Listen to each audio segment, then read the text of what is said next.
प्रातः क्लास चल रहा था 27 जून 1968। इनकी मध्य में बात चल रही थी।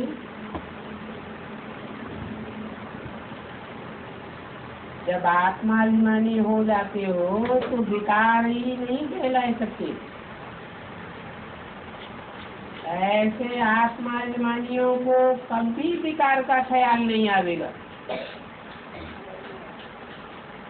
देह अभिमान से ही विकार का ख्याल आता है। क्यों? क्योंकि देह में ही इंद्रिय है। वो देह चाहे सूक्ष्म हो अथवा स्थूल देह हो,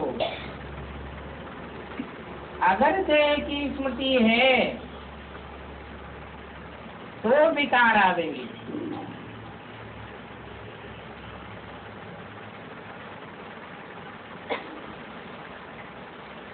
ख्याल आता है मैं विकार करूं,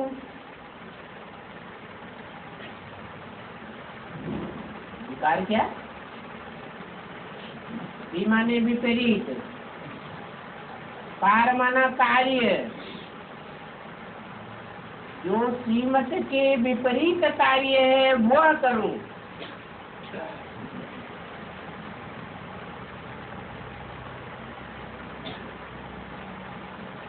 श्रीमत के अनुकूल कार्य क्या है और विपरीत कार्य क्या है? पाप क्या है और पुण्य क्या है?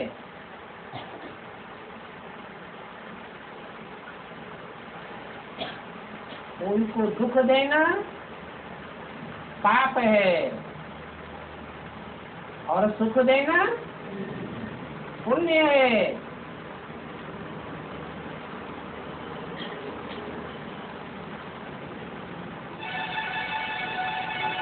विकारी है तो विकार की ही दृष्टि से देखते हैं।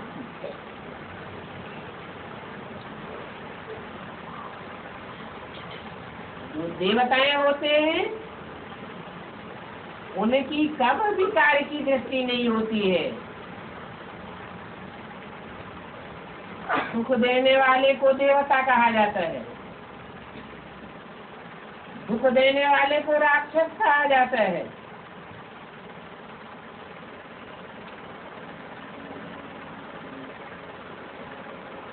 ये ज्ञान बाप आकर के देते हैं।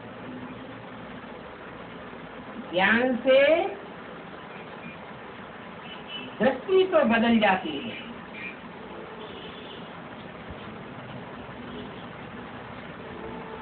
ऐसी दृष्टि हो जाती है सचिव में कि सदैव आत्माभिमानी रहते हैं। आत्म की स्मृति रहती है, देह का ख्याल भी नहीं आता।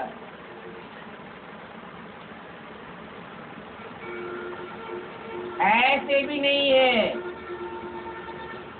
कि सतयुग में प्यार नहीं करेंगे। प्यार तो करेंगे, परंतु दुख देने वाला प्यार नहीं होगा। क्षति रहने वाला नहीं होगा।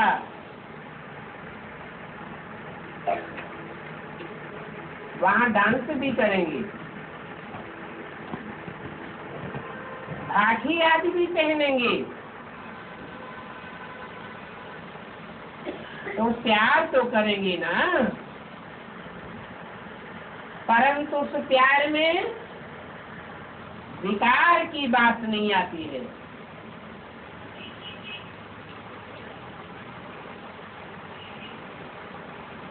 जन्म जन्मांतर जो विकार में गए हैं तो नशा बहुत मुश्किल से निकलता है।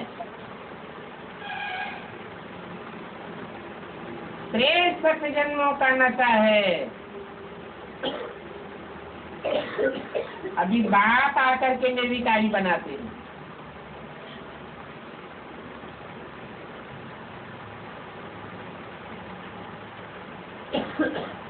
ये क्या कहते हैं? अपन को आत्मा समझो। कई बच्चे हैं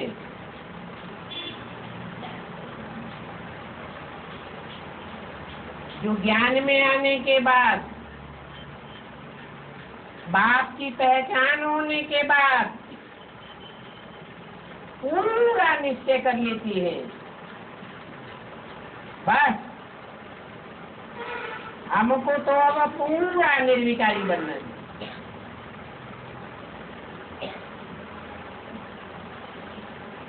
हम आत्मा इस दुनिया में अकेले आए थे, कोई के साथ आए थे? अकेले आए थे और अब फिर हमें अकेले ही वापस जाना है, परंतु बाप के साथ वापस जा रही है। बाप लेने के लिए आया हुआ है।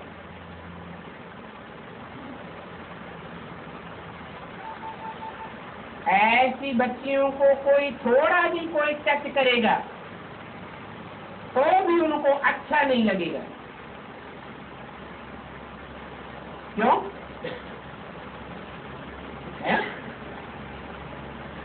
देवी देवताएं एक दूसरे को टच नहीं करते क्या? है? नहीं करते। अगर टच नहीं करते तो प्यार कैसे करते हैं?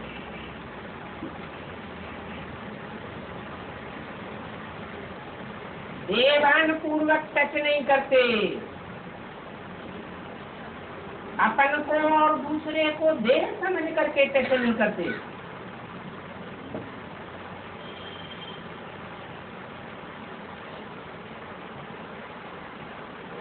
अभी तुमको तो पता है कि आत्मा रूपी बैटरी है। जैसे बैटरी से तार के द्वारा टच किया जाता है, ये भी स्मृति रूपी तार है। अगर एक दूसरे को टच करते रहेंगे तो क्या होगा? बैटरी डिस्चार्ज होती रहेगी।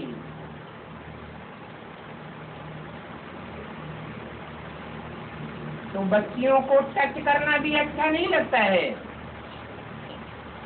कहेंगी हमको ये हाथ क्यों लगाते हैं?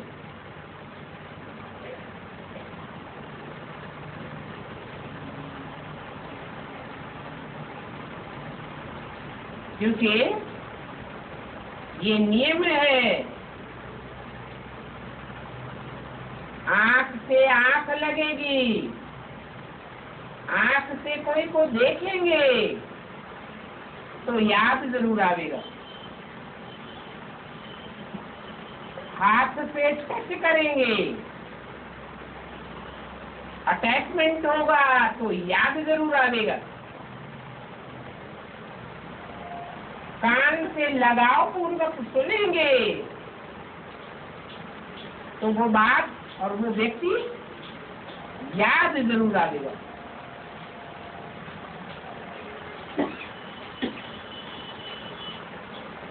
देहदारी से संबंध जुट जाता है, फिर याद आता रहता है।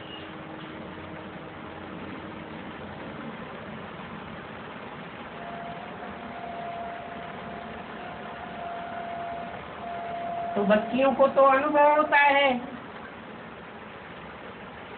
कि इनमें विकार की बात आती है। कोई भी विकारी हमको टच न करे,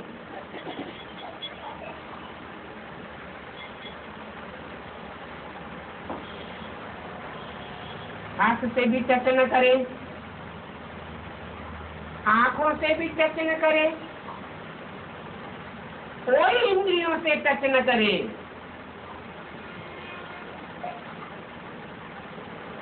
अभी तुम बच्चों को इस मंजिल पर पहुंचना है।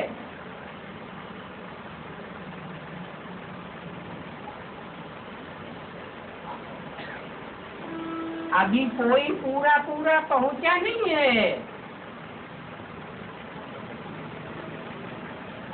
शुरुआत में ज्ञान में आते हैं या सरेंडर होते हैं तो सतोप्रधान स्टेज होती है, अच्छे ख्यालात आते हैं। फिर धीरे धीरे संग के रंग में आते आते नीचे गिरने लग पड़ते हैं।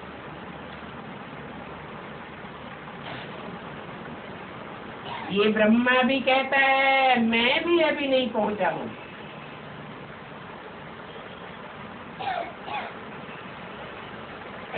शुरू में कितना उमंग उत्साह रहता था,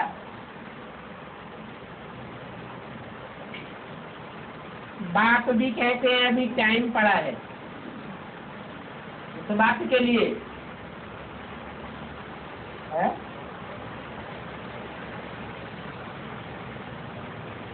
63 जन्मों की शूटिंग होनी है ना यहाँ।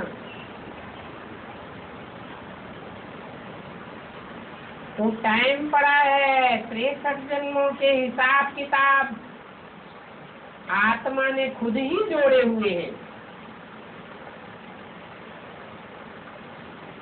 वो हिसाब किताब अभी पूरे होते हैं।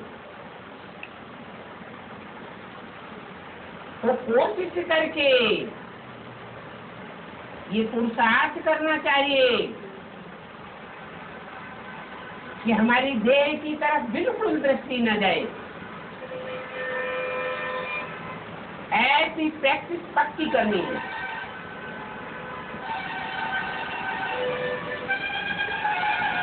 परंतु बाप कहते हैं वो कर्मातीत अवस्था पिछाड़ी में होगी।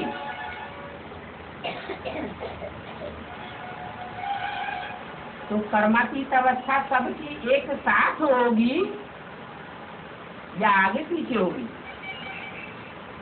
है? आगे पीछे होगी। पहले किन की होगी?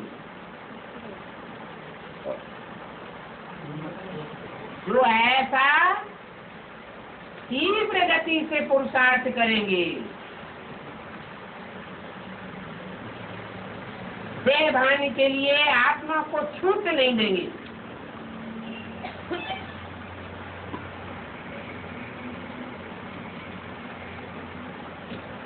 अपनी कोशिश से भर आत्मिक स्मृति में बाप की याद में रहेंगे।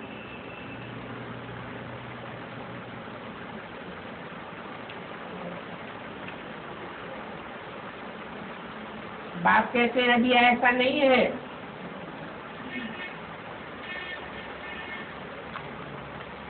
कि कोई ऐसा बच्चा है जो 24 घंटे सिर्फ आत्मा को ही देखता हो। कोई है?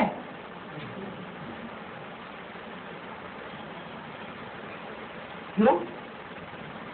इतने साल हो गए प्रैक्टिस करते करते।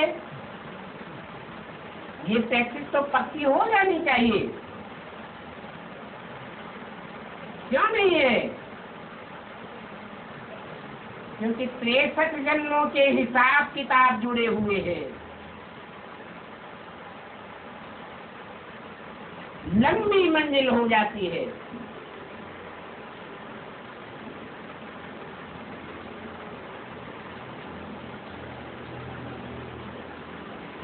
अभी तो कोई बच्चे आते हैं तो बाबा को भाकी आदि पहनते हैं,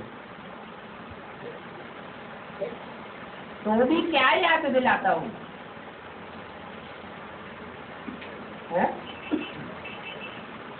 बाबा को बाकी आदि पहनते हैं तो टच तो करना होता है। तो बाबा देहधारी नहीं है क्या? है? देहधारी तो है। तो देह की स्मृति में अगर टच करते हैं, पूरा है, तिखा है, लंबा है, चौड़ा है, साहूकार है, तो आत्मा की शक्ति डिस्चार्ज हो जाती है। अगर ये समझ करके बाकी पहनते हैं, इस डब्बे में शिव बाप आया हुआ है, तो शिव बाबा की याद रहने से शक्ति मिलती है। तो कहता हूँ शिव बाबा को याद करके बाकी पहनो। अगर तुम शिव बाबा को याद करके बाकी नहीं पहनते हो तो गोया व्यभिचारी ठहरे। इसके लिए बोला। ये किसकी बात हो रही है? इसके साथ तो बाकी पहनने की बात हो रही है? ब्रह्मा बाबा के समय की बात बताई, क्योंकि ब्रह्मा बाबा शिव बाबा तो नहीं है। शिव बाबा है? शिव बाबा नहीं है। हाँ, बूढ़ा होने के कारण बाबा कहा जाता है।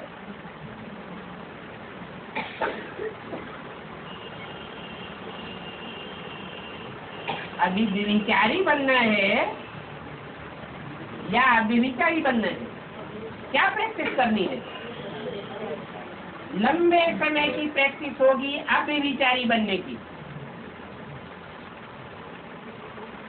तो वो आत्माओं के जन्म जन्मांतर सुहाले हो जाएंगे, सुख ही सुख बरसता रहेगा। नहीं तो व्यभिचारी वैश्याएं बन पड़ेंगे। मुरली में बोला है, सबसे जाति दुखी होती है वैश्याएं।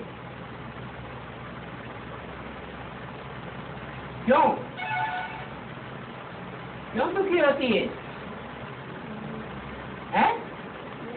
क्योंकि अनेकों को टच करना पड़ता है, अनेकों से संबंध जोड़ना पड़ता है देह का।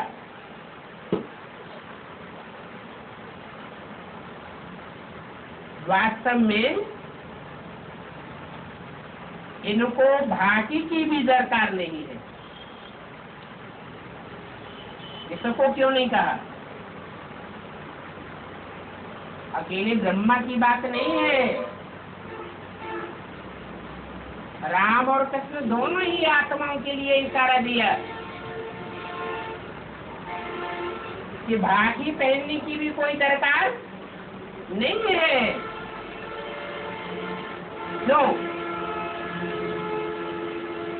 क्यों दरकार नहीं है? क्यों दरकार? फांसी में नहीं हूँ।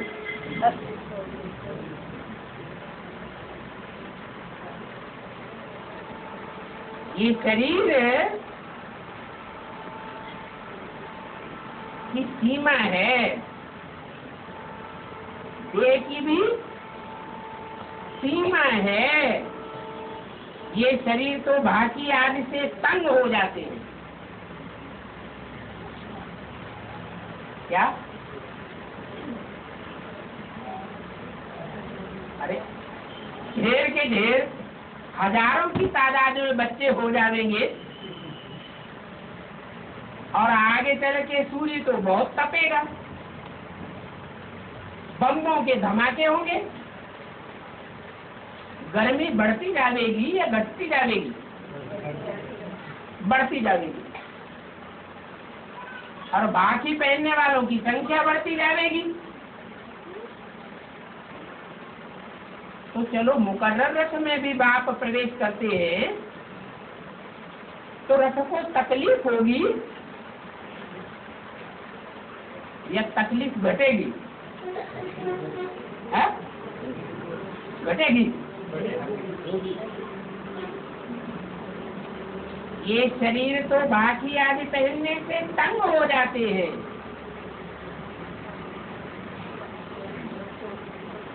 अभी तो फिर भी गनीमत है। उस समय की बात बताई, ब्रह्मा बाबा के टाइम की गनीमत क्यों है कि थोड़े बच्चे हैं। क्या ब्रह्मा बाबा जब तक थे तब तक मिलने वालों की संख्या थोड़ी थी, थोड़े बच्चे हैं। आगे चल के ढेर बच्चे हो जाएंगे, तो कहाँ तक भाखी पहनेंगे?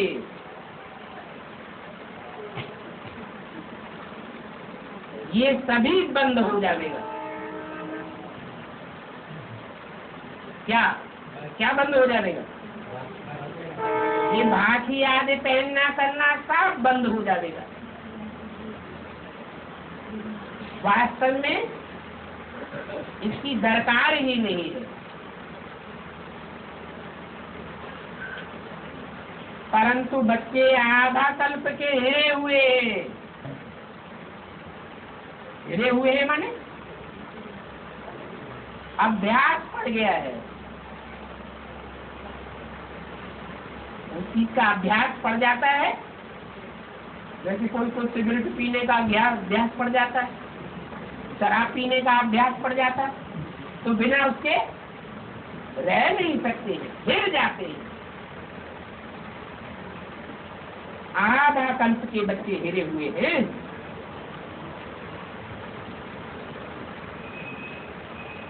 और आधा कल्प में भक्ति मार्ग में ये आवाज आता रहा भक्तों का। क्या आवाज आता रहा? तुम्हीं से बैठूं, तुम्हीं से खाऊं, तुम्हारे साथ श्वास और श्वास साथ निभाऊं। तो बाबा ने हद में बोला या बेहद में बोला है? ये तो बेहद की बात है। अगर हद में हजारों की तादाद में बच्चे कहें कि तुम ही से खाओ, तो संभव हो सकेगा? तुम ही से बैठो, तो सब नजदीक होकर के हजारों के हजार नजदीक बैठ सकेंगे। ये बोला भक्ति मार्ग का आवाज अभी नहीं पकड़ना है।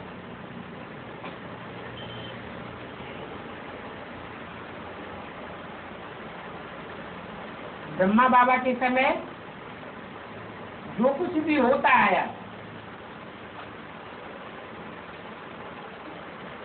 उस समय ज्ञान था ब्राह्मणों की बेसिक दुनिया में, या अज्ञान कहेंगे। क्या था? ज्ञान था? नहीं था? है? बेसिक ज्ञान था। जो ज्ञान हमको बाप की पहचान है, रामकृष्ण जैसी आत्माओं की जो पहचान हमको है, वो पहचान उस समय नहीं थी। वैसे भी देखो, अखबारों आदि में इस भाखी आदि के कारण कितना नाम बदनाम हुआ है। बच्चियां बाबा को भाखी पहनती थी। जो आर्य समाजी बच्चे थे, जिनको निश्चय नहीं बैठता था,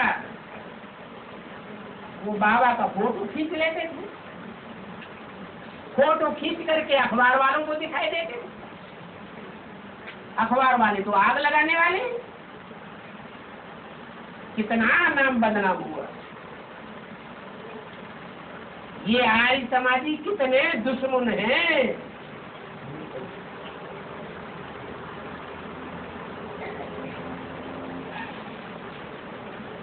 समझते हैं शिव तो निराकार है। आर्य समाजियों की बुद्धि में कभी ये नहीं बैठेगा क्या कि शिव साकार भी होता है। इसलिए शिव शंकर को मिलाकर एक ही किया गया है भक्ति मार्ग में। शिव को सदा शिव कहा जाता है, शंकर को तो सदा शिव शंकर भोलेनाथ नहीं कहा जाता है। शिव सदैव ही निराकारी स्टेज में रहने वाला है। शंकर के लिए ऐसे नहीं कहेंगे सदैव निराकारी स्टेज में रहने वाला है। 5000 वर्ष का ड्रामा शिव सदैव निराकारी है या शंकर को निराकारी कहेंगे? है? अगर शंकर निराकारी सदैव होता तो उसे याद करने की क्या दरकार? याद में क्यों बैठा हुआ दिखाया गया?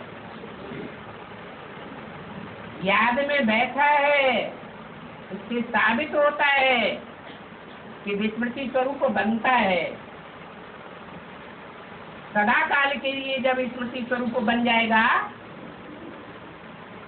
तो उसको शंकर का स्वरूप नहीं कहेंगे,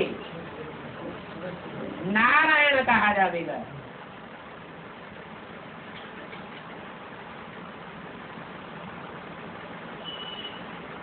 तो समझ में आता है उन आर्य समाजियों को कि शिव निराकार है तो उनको भाकी आदि पहनने की दरकार ही नहीं। उन शिव को तो शरीर ही नहीं है, ये लोग क्यों भाकी पहनते हैं? ऐसे बहुत आते हैं। स्त्री ज्ञान में है, पुरुष नहीं है, तो स्त्री को बाबा की भाकी पहनता हुआ देख करके जलने लग पड़ता है।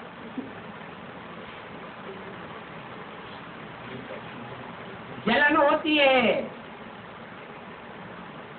ये परपुरुष से क्यों मिलती है?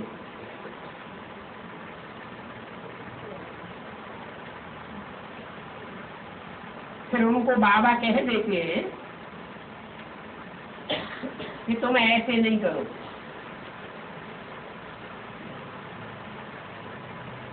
ऐसे करने से साबित होता है कि तुमने अपने पति को आप समान नहीं बनाया है। बाप को हर बच्चे का ख्याल रखना पड़ता है। इसलिए कहते हैं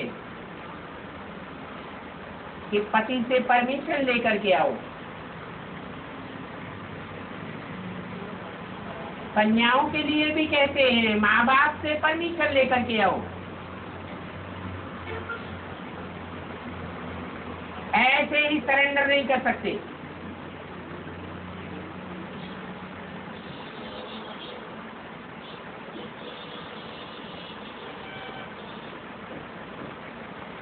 बाबा साफ बता देते हैं तुम्हारा पति ज्ञान में नहीं है, अज्ञानी है, बाप की पहचान नहीं है, निश्चय नहीं है।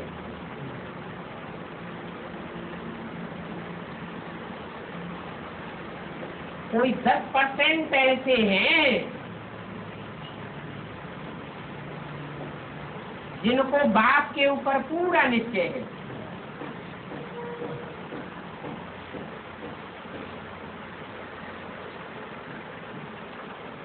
पूरा निश्चय की निशानी होगी कि उनको कोई भी अंदर से जलन पैदा नहीं होगी।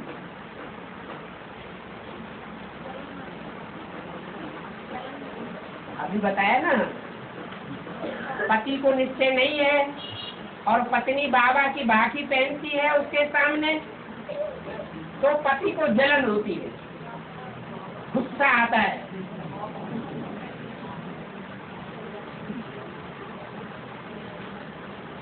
बोला ऐसे 10% बच्चे हैं जिनको बाप के ऊपर निश्चय है।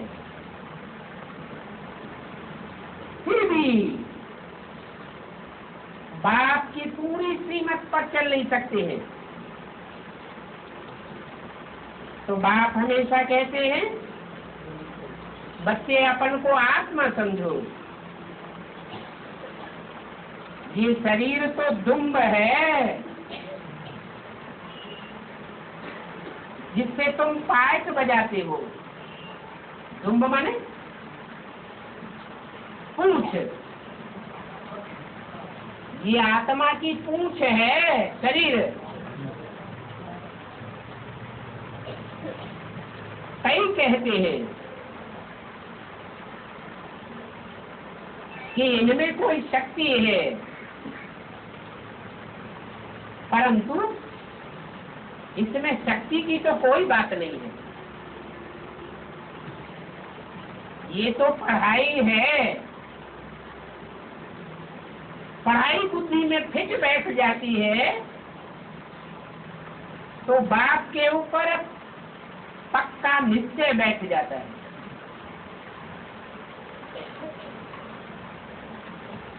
पढ़ाई की निशानी है निश्चय बुद्धि। निश्चय बुद्धि है तो कहेंगे ज्ञान है, घड़ी घड़ी ये निश्चय आता है तो क्या कहेंगे है? तो जहाँ जहाँ अनिश्चय पैदा होता है तो अज्ञानी।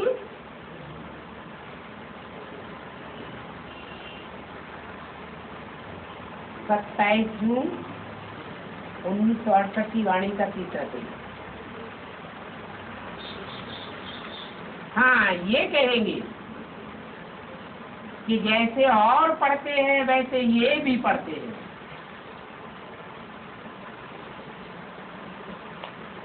अभी बाबा पवित्रता के लिए कितना माथा मारते हैं।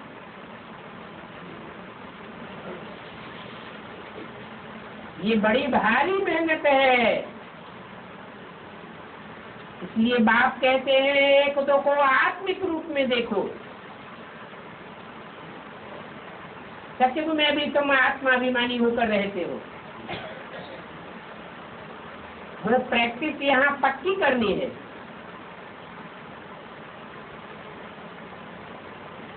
वहां तो रावण राज्य भी नहीं होगा, और यहाँ तो राज्य किसका है? रावण माया का राज्य है।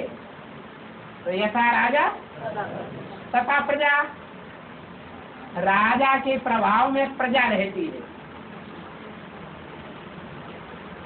तो तुम बच्चे घड़ी घड़ी प्रभावित हो जाते हो।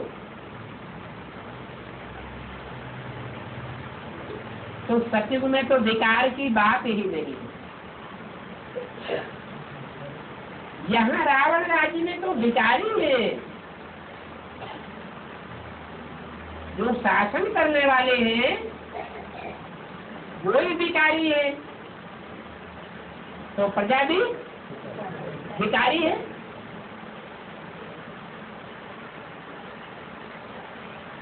बल मधुबन है,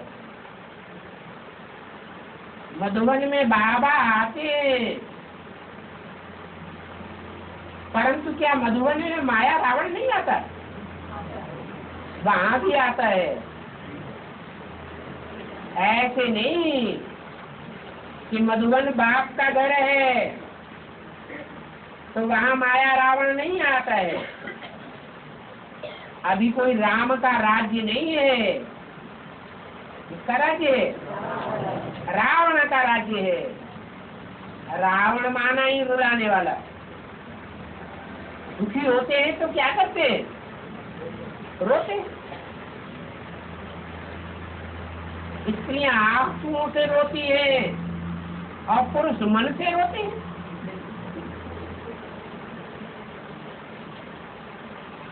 यहाँ रावण राज्य में सब भिखारी है,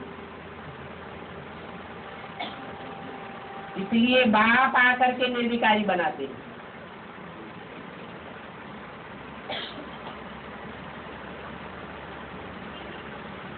अगर नहीं बनेंगे तो सजाएं जरूर खानी पड़ेंगी।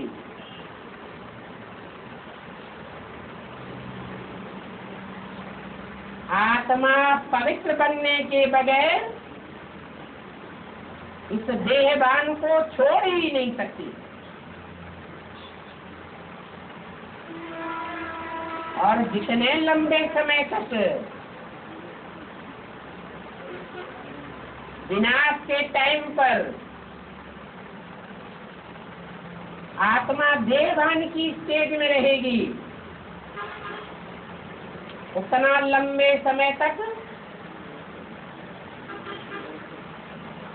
सजाओं की भी अनुभूति करनी पड़ेगी।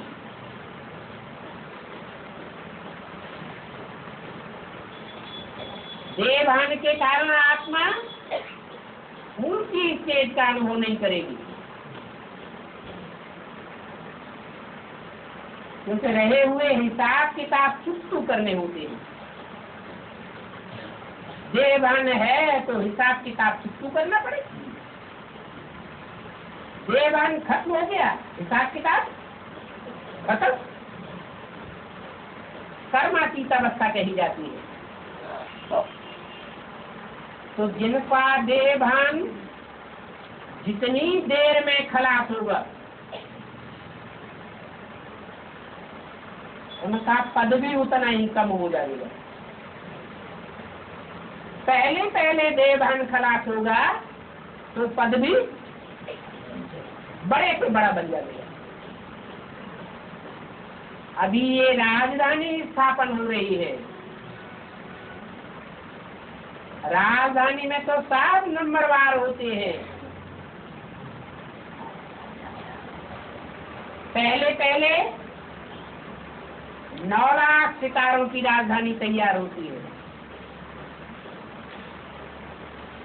कोई सितारे बहुत ऊंची स्टेज में है, आसमान के सितारे भी कोई बहुत ऊंचे, कोई बहुत नीचे।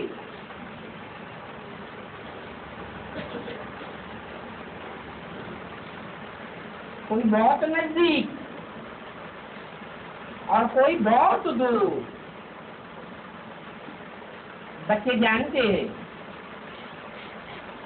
स्वर्ग में तो एक ही देवी देवता सनातन धर्म का राज्य था। एक देवी देवता का राज्य था कि 2-4 देवी देवताओं का राज्य था।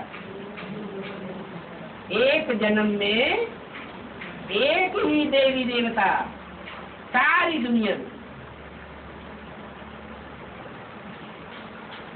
एक ही नारायण नारायणी होंगे ना कि 2 होंगे?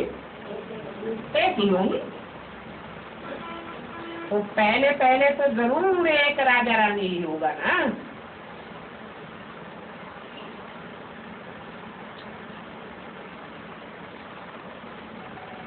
फिर उनके बच्चे बड़े होंगे, वृद्धि को पावेंगे। परंतु पहले पहले तो एक ही होगा ना, और एक ही डायनेस्टी होगी। लक्ष्मी नारायण की डायनेस्टी होगी तो कई जन्म तक वही डायनेस्टी चलेगी। हाँ, ये जरूर है कि प्रजा ढेर की ढेर बनती है और प्रजा में भी अवस्थाओं में फर्क पड़ जाएगा।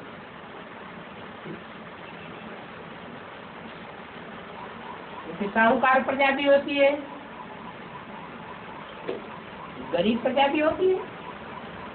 बल वहां कोई दुखी नहीं होगा।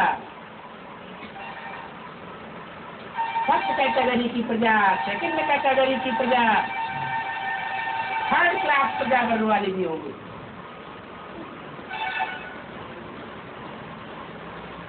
जो दास दासी बनेंगे, चांडाल बनेंगे, उनको भी प्रजा तो कहेंगे ना,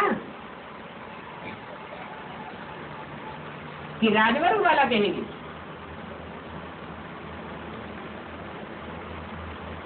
तो अभी देखना है, जिनको बाप के ऊपर पूरा निश्चय नहीं हो रहा है,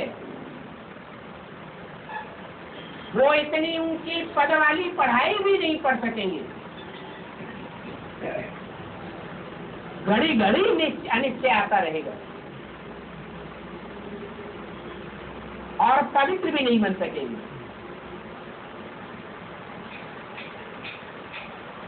आधा कल्प के लिए पतित, एक जन्म में 21 जन्मों के लिए पावन बन जाते हैं।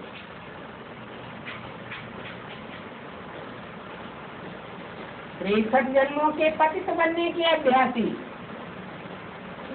और एक जन्म में पावन बनना है। तो पावन बनना कोई मासी का घर है क्या?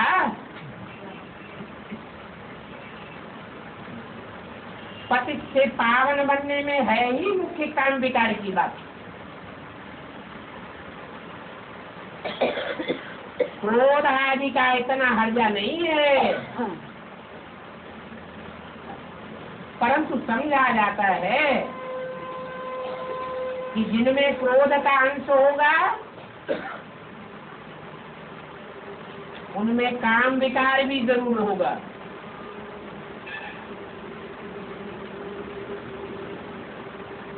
जो बच्चे घड़ी घड़ी गिर पड़ते हैं काय में, काम विकार में घड़ी घड़ी गिर पड़ते हैं, तो जरूर बाप को याद नहीं करते हैं। गिर पड़ने का मतलब क्या हुआ है? तन की शक्ति, मन की शक्ति, दृष्टि की पावर, वाइब्रेशन की पावर सब खलास होती है। शक्तिहीनता महसूस करते हैं। जब बाप की याद पक्की हो जाएगी फिर न और कोई की तरफ बुद्धि जाएगी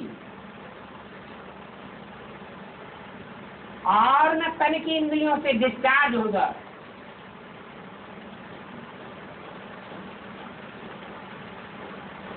कोई भी प्रकार की शक्ति क्षीण नहीं होगी। बहुत ही ऊंच मंजिल है।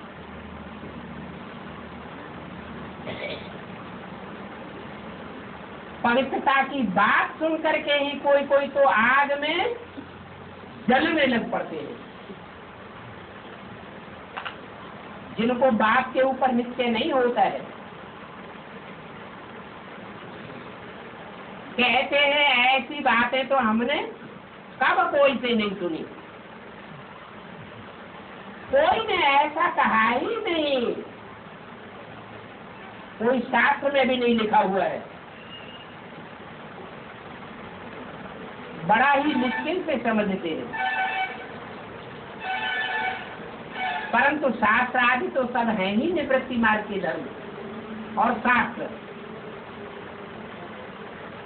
उनकी तो बातें ही अलग है। शास्त्रों में देवी देवता धर्म की स्थापना की बात बताई ही नहीं है। ये तो बाप आकर के बताते हैं। उन सन्यासियों को तो पुनर्जन्म लेकर के फिर सन्यास धर्म में जाना है। वही सन्यास के संस्कार ले जाते हैं, फिर दोबारा जन्म लेकर के सन्यास करते हैं और वही सन्यासी बनाने के शास्त्र पढ़ते रहते हैं और सुनाते रहते हैं। तुम बच्चों को तो घर बार छोड़ना नहीं है क्या? न बच्चियों को घर बार छोड़ना है और न बच्चों को घर बार छोड़ना है कि विकारों से तंग आकर के घर बार छोड़ करके भाग खड़े हो। क्या करना है?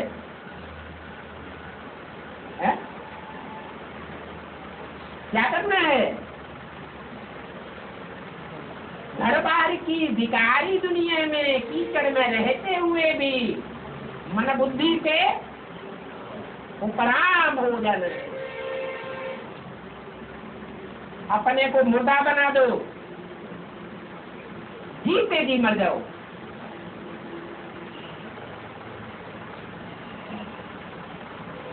तो यहाँ समझाया जाता है कि भले अपने घर गृहस्थ में रहो,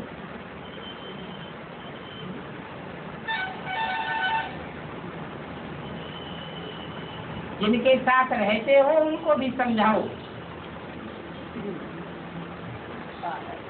कि अभी पुरुषोत्तम संगम युग एक ही जन्म है, फिर कोई जन्म जन्मांतर ये पुरुषोत्तम संगम युग नहीं होगा। एक ही जन्म में आत्मा को पवित्र बनना है और ये सबका अंतिम जन्म है। अब अगर पवित्र नहीं बने तो जन्म जन्मांतर का कल्प कल्पांतर का घाटा पड़ जाएगा। जो यहाँ पवित्र नहीं बनेंगे, दृष्टि से, वृत्ति से, कर्मेंद्रियों से, वाचा से पवित्र नहीं बनेंगे तो सतयुग में देवता नहीं बन सकते।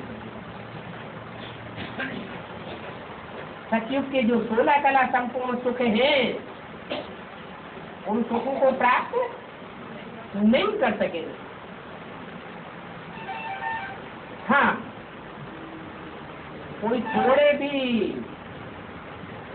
ज्ञान को सुन लेते हैं, थोड़ा भी धारणा हो जाती है तो स्वर्ग में तो आ जाएंगे। क्या ऊंची कोटि के स्वर्ग में आ जाएंगे या निचले जन्मों में आ जाएंगे?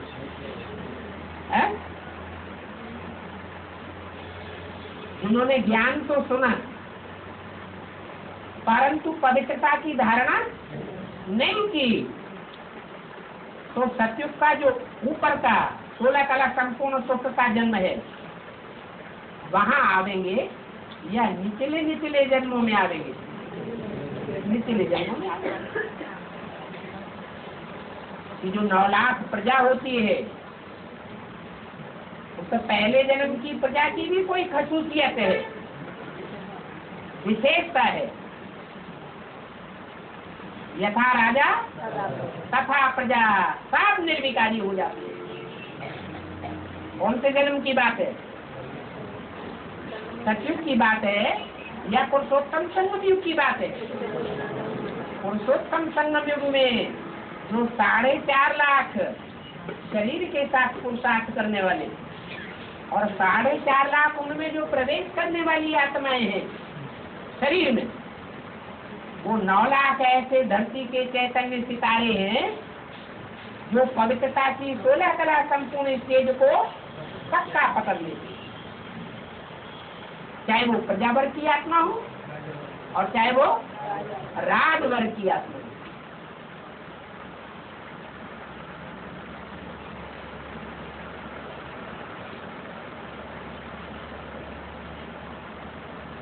ये तो जानते हो कि प्रजा तो ढेर की ढेर होती है और सतयुग में वहां वजीर आदि भी नहीं होते हैं,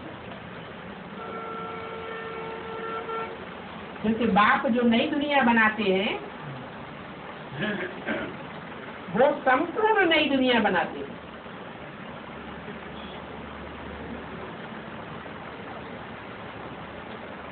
वजीर आदि जिन्हें मंत्री कहा जाता है वो किस लिए बनाए जाते हैं? मंत्रणा लेने के लिए। मंत्री किस लिए बनाते हैं? उनसे सलाह लेने के लिए मंत्री बनाते हैं। माना जो मंत्रणा लेते हैं उनमें अपनी अकल है या नहीं है? अपनी अकल नहीं है, इसलिए तो मंत्री बनाते हैं। बाप तो ऐसी दुनिया बनाते हैं जहाँ राजाओं को कोई से भी मंत्रणा लेने की दरकार नहीं रहेगी। क्यों? क्योंकि वो तो पुरुषोत्तम संगम युग में ही ऊंचे से ऊंचे बाप से पूरी मंत्रणा ले चुके, इसलिए उनको और कोई से लेने की दरकार नहीं रहती। इस दुनिया में तो कोई पीए मांगते हैं, पर्सनल असिस्टेंट मांगते हैं, कोई क्या मांगते हैं, वो क्या कहते हैं? कहते हैं हम अपने शरीर की संभाल करते हैं।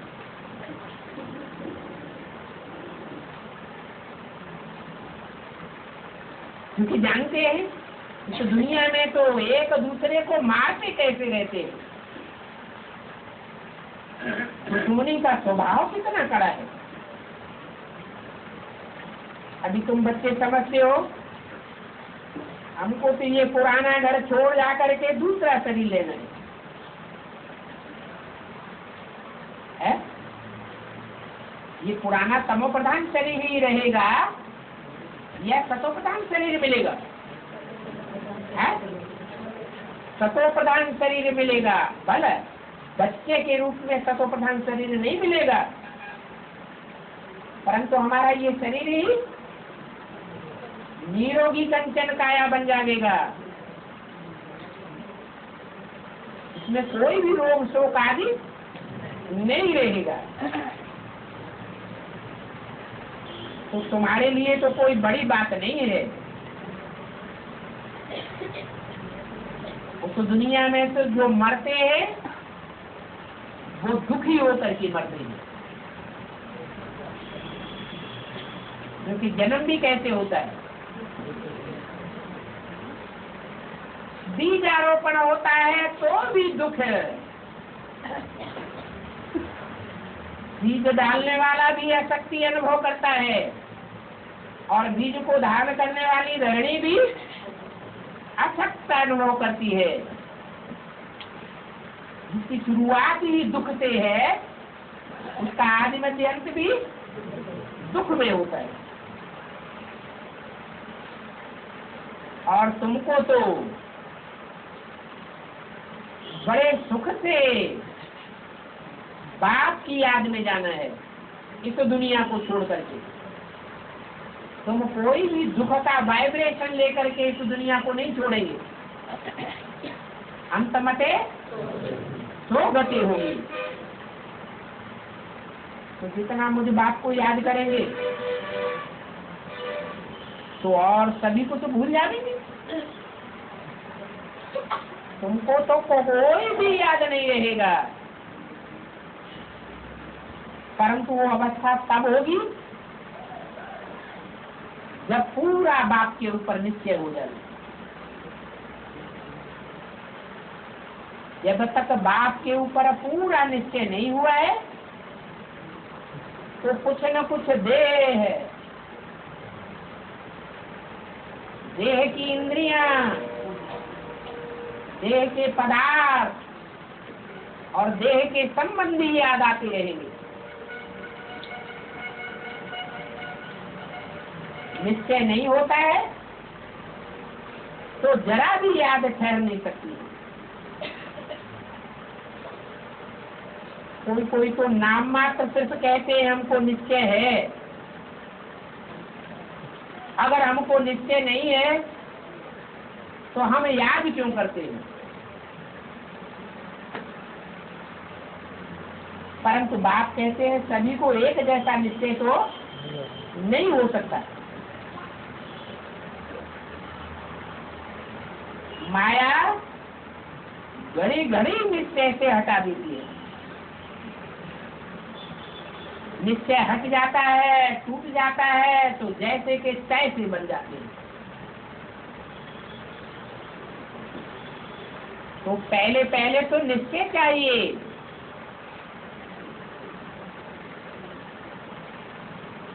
तो बात में निश्चय चाहिए है? अपनी आत्मा के पार्ट पर निश्चय चाहिए, बाप के ऊपर निश्चय चाहिए। और ड्रामा में जो कुछ भी होता है, अम्मा मर गई, पप्पा मर गया, लड़का मर गया, कुछ भी होता रहे, तो बुद्धि में क्या आना चाहिए? ड्रामा कल्याणकारी है, बाप कल्याणकारी है, मेरी आत्मा का पार्ट भी कल्याणकारी। अगर बाप में संशय होगा,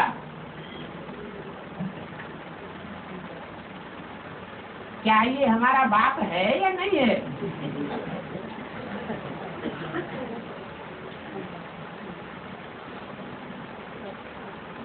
क्योंकि तुम बच्चे तो जानते हो कि वेद का बाप ही हमको ये ज्ञान देते हैं।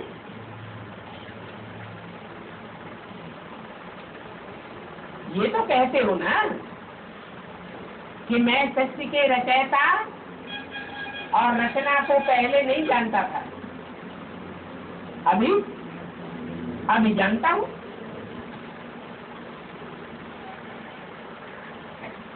ये जानकारी कोई तो सुना देंगे ना। ये कहते हैं मैंने 12 गुरु किए। कौन? ब्रह्मा बाबा कहते मैंने 12 गुरु किए। उन सबको छोड़ना पड़ा। क्यों छोड़ना पड़ा है? क्योंकि ये जो ज्ञान अभी हमको मिला है, उतना गहरा ज्ञान उन गुरुओं ने तो नहीं दिया।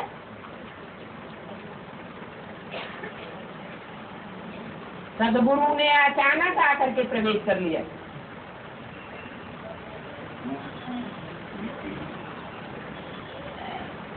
समझा? पता नहीं अब क्या होने वाला है। गीता में भी है, अर्जुन को साक्षात्कार कराया, तो जरूर अर्जुन को साक्षात्कार करने से निश्चय बैठा होगा ना। अभी कोई एक अर्जुन की बात नहीं है।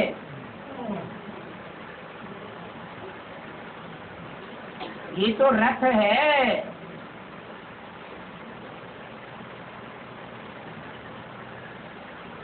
ये कोई स्थूल रथ नहीं है।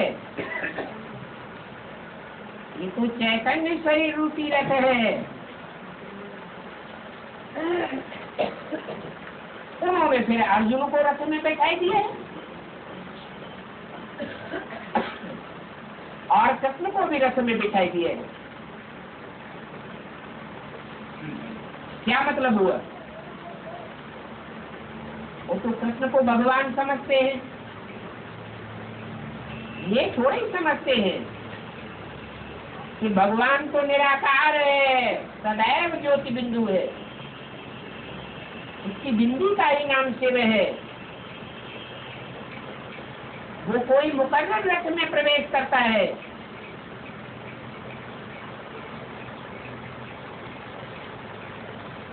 दिखाते हैं अर्जुन को कृष्ण ने ज्ञान दिया, तो क्या एक अर्जुन को दिया है? एक अर्जुन को नहीं दिया है? शास्त्रों में या गीता में क्या दिखाते हैं कि रथ में बैठ करके भगवान ने अर्जुन को ज्ञान दिया। एक को दिया खास या सबको दिया? जगन्नाथ के रथ में बैठ के इसको ज्ञान दिया है? दिया? जगन्नाथ को खास दिया? नहीं दिया? दिया रथ में बैठ कर है? यहाँ रथ में बैठ कर देने की बात आ रही है।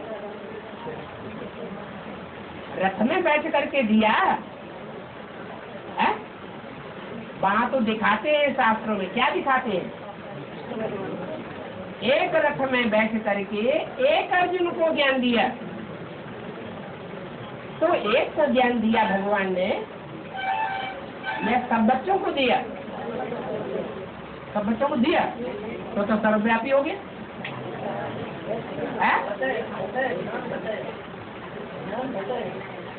हाँ, ज्ञान बताया तो जो ज्ञान बताया वो एक रथ में बताया या अनेक रथों में बताया? एक रथ में दिखाया। तो वहाँ भक्ति मार्ग में भी यही दिखाया है, क्या कि अर्जुन भी एक और ज्ञान देने वाला भगवान भी उस रथ में एक ही होता है। भगवान ने कोई अनेक रूप धारण नहीं किए।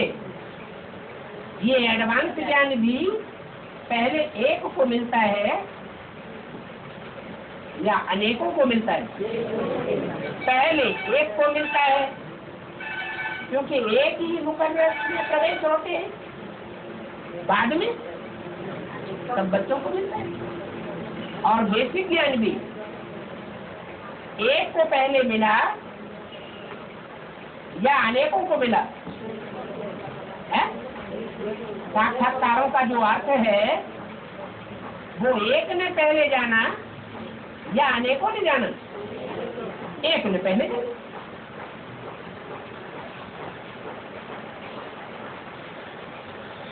तो गीता में भी जो बातें बताई है वो कहाँ की यादगार है?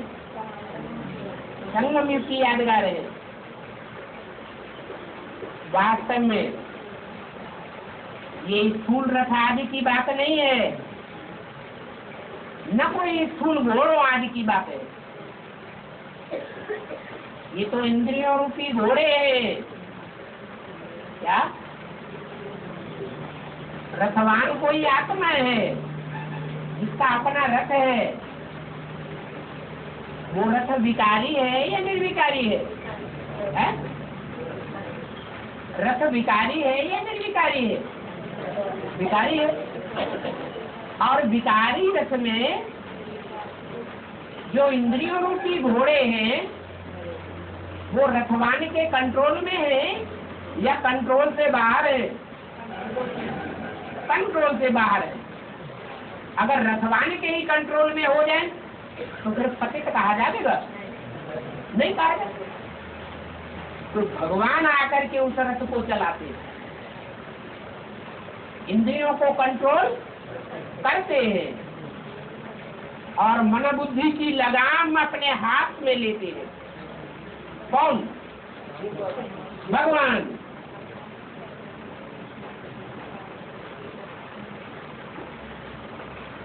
बाकी कोई स्थूल घोड़ों की बात नहीं है, स्थूल रथ की बात नहीं है, स्थूल लगाम की बात नहीं है।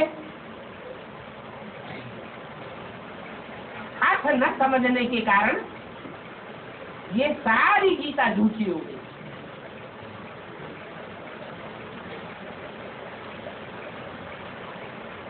ये भी पढ़ा था ना,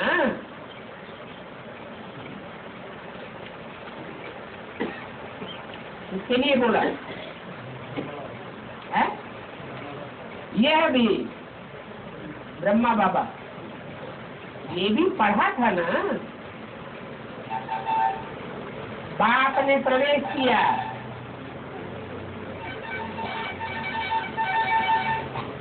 इसने साक्षात्कार भी किया। किसने?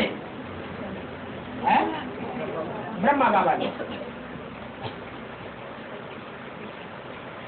जानते हैं ये तो बाप ही ज्ञान देने वाला है।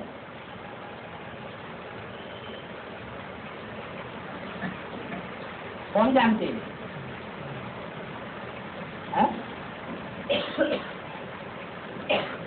ब्रह्मा बाबा जानते थे कि बाप ज्ञान देने वाला है?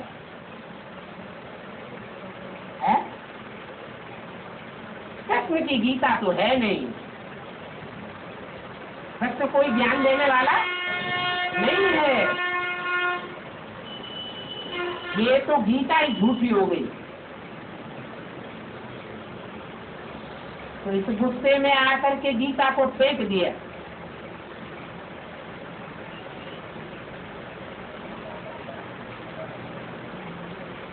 बाप तो ज्ञान का सागर है। हमको तो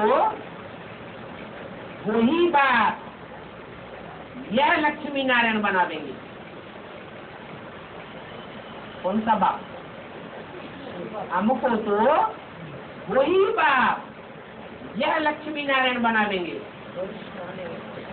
भविष्य में आने वाला जो बाप का पार्ट है वही ब्रह्मा कहो, ब्रह्मा और प्रकृति की आत्मा कहो, उनको लक्ष्मी नारायण बनाता है। बस उस समय कागज की गीता के ऊपर गुस्सा चढ़ा और कागज की गीता फेंक दी। अभी तुम तो समझते हो गीता झूठी है। जब मूल गीता ही झूठी तो सब शास्त्र झूठे हो जाते हैं। गीता है माई बाप, क्या माई भी है और बाप भी है। वो बाप ही है जिसको त्वमेव माता च पिता कहा जाता है। कैसे? ब्रह्मा के तन में मुरली के रूप में माता है?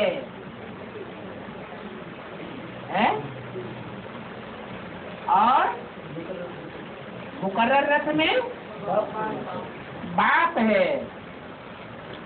मुरली को क्लैरिफाई करने वाला, मुरली के गीता के एक एक रोम को पहचानने वाला।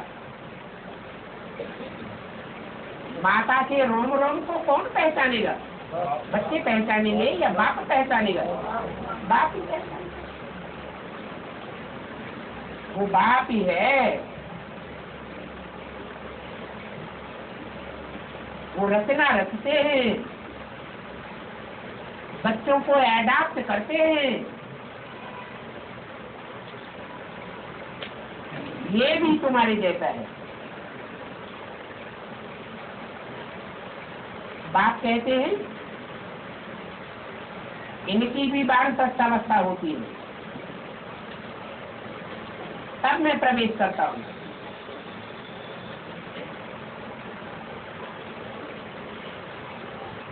वानप्रस्थावस्था जब होती है उससे पहले जवान होता है, उससे पहले बच्चा होता है। तो वानप्रस्थावस्था भिखारी बनने के बाद होती है या पहले होती है? वानप्रस्थावस्था हुई माना वाणी से परे बाद में गया, भिखारी पहले ही बन गया। बाकी कुमारियां तो है ही पवित्र। अदर कुमारियों की बात नहीं बताई, उनके लिए बहुत सहज है। शादी के बाद तो कितने संबंध बंधन बन जाते हैं। इसलिए फिर देही अभिमानी बनने में बहुत मेहनत लगती है। वास्तव में आत्मा तो शरीर से अलग है, परंतु आधा कल्प के देह अभिमानी बने हैं। बाप आकर के अंतिम जन्म में देही अभिमानी बनाते हैं। तो अंतिम जन्म में देहभान बढ़ जाता है या घट जाता है? 63 जन्मों के बाद जो अंतिम 84वां जन्म है उसमें देहभान बढ़ जाता है या घटता है? बहुत बढ़ जाता है। तो बहुत मुश्किल भागता है आत्माभिमानी बनना। कितने थोड़े बच्चे पुरुषार्थ करने के लिए तैयार होते हैं और फिर कितने थोड़े पास होते हैं।